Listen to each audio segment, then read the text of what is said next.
আপনি এমন ভাবে করতেছেন মনে মেলা দেরি হয়ে গেছে, এখন বাজে সকাল 11টা। আমি যখন রাইতে 11টার আগে তো আপনি এগুলো পিছাবেন না, কোনো কাজই লাগবো না। লাগবো দিলেন তুমি একটা ফাউল কথা কইয়া, রাইত 11টায় লাগুক আর সকাল 11টায় লাগুক, এটা তো বুঝুন আমি।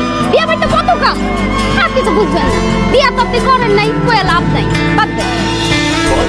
দেখি আমার জিনিসগুলো না আমার কি দেখবেন ওমা, আমি কইরা দেখুন না ভিতরে সিঁড়ি ঠিক মতো দিছেন কিনা, যেই কাপড় দিছে ওই কাপড় দিছেন কিনা, ওই তুলা দিছেন কিনা, আমার চেক করতে হইব না। এটা আবার কি কথা বলেন? আপনি যেমনে যেমনে অর্ডার দিয়েছেন এভাবে করছি, আমার প্রতি বিশ্বাস রাখেন। এই বিশ্বাস আমি কারোর উপর রাখি না। সব দোকানদাররা এই মিষ্টি মিষ্টি কথা কয়, তারপর জিনিস দেওয়ার সময় জোড়া তালি দিয়ে জিনিস দিয়ে দেয়। মিষ্টি মিষ্টি কথা বললাম, আপনিও কম কম। এইটা কিন্তু আপনাকে দামি কথা কইছেন। অস্বীকার করতেছি যে আমি আপনার লগে মিষ্টি মিষ্টি কথা কইছি, কিন্তু কেন কইছি জানেন? যাতে করে আপনি আমার জিনিসটা ঠিকঠাক মতো সুন্দর করে বানান। আপনি কিন্তু আবার অন্য কিছু ভাইবেন না।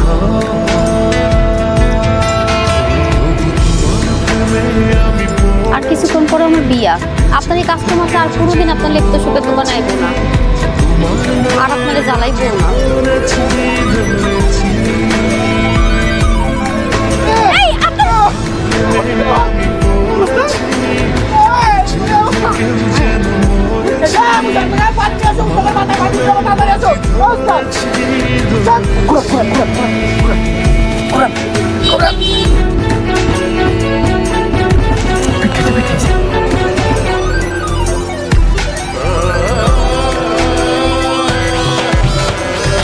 এই তো আমি কইছিলাম না আমার পোলা চোখ খুলবো। ওস্তাদ চল আগে পাঞ্জাবি পরে আসি। যা বাবা তাড়াতাড়ি পাঞ্জাবিটা পরে আন। এগুলো কি দিছে মা? আমি তো কিছুই বুঝতেছি না। কি চলতেছে মা? সবই তোর কপাল। যা বাবা তাড়াতাড়ি পাঞ্জাবিটা পরে আন। হ্যাঁ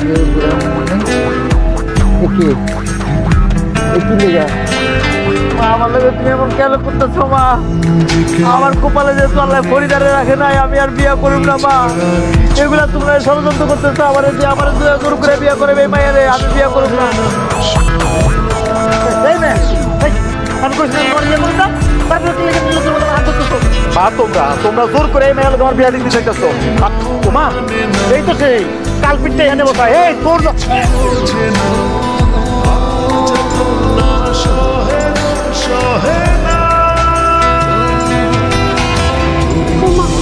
আপনি কেমন আবার ফিট খাবেন? মা মা কি হয়েছে? আমি তো কিছুই বুঝতেছি না। তোমারও তো বুঝা লাগবে, আগে বিয়াটা পড়ানো। আপা খবরের যখন জ্ঞান ফিরছে তখন অনুমতি দিলে কাজী সাহেব বিয়াটা পড়া শুরু করতে গেল। অবশ্যই অবশ্যই বিয়াটা পড়ায় ফেলে।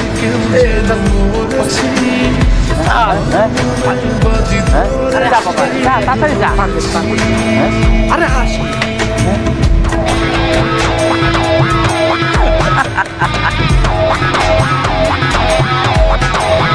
বাসর ঘরে জামাই নিয়ে বসে থাকাটা তো একটা সমস্যা।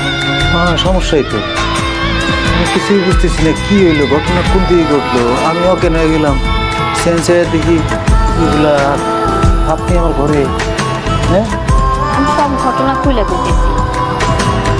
তার আগে কোন এই যে আপনি বাসর ঘরে নিজের বউরে আপনি কি করে বুঝেছেন? এটা কি ঠিক?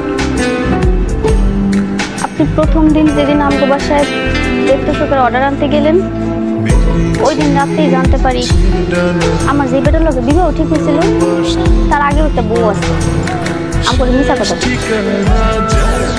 এরপর আপনি যেদিন ফিট খেলেন আপনার আম্মার সাথে কথা বলছেন, তার সব কিছু খুলে বললাম। সে আমার মুখ থেকে সবকিছু শুই না নিজেই বিবাহের সবকিছু আয়োজন করছে। আমগো বাড়িতে প্রথম যেদিন আপনাকে দেখলাম সেদিন আল্লাহর কাছে এত করে চাইছি আমার বিয়েটা জানি ভাঙা যায়।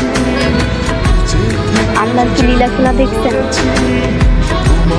সে আমার কথা শুনছে এবং রাখছে। বিশ্বাস করো, আমি যেদিন প্রথম তোমার দেখছি না, মনে মনে আল্লাহর কাছে এত করে তোমার চাইছিলাম। আমার আশা শুরু হয়েছে, আল্লাহ আমাকে জানাচ্ছে। এই কথাটা সেদিন আপনার মুখ থেকে শোনার জন্য আপনাদের বাড়িতে গেছি।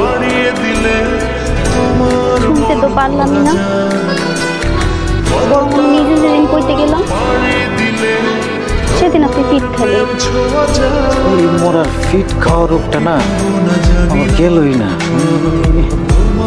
আপনি কেমন আবার ফিট খাবেন? আপনার ফিট খাওয়ানোর অভ্যাস আছে? না না, আর ফিট খাওয়া না। নিজের বানানো লেপটা শুকে বাসর ঘর করতেছেন, কেমন লাগতেছে? কেমন যে লাগতেছিল পরে বাসায় বুঝাইতে পারেন না, বাসায় বুঝাইতে পারেন না ফরিদা। আপনি কি ফিট খাবেন? ফিট খাবো না, যে কট খাইছি ফিট খাই কেমন? কট খাইছেন তাই নাকি? তুমি কট খাইছো আমাকে? আমি তো দেখি কই আপনি নিজে খাইছেন।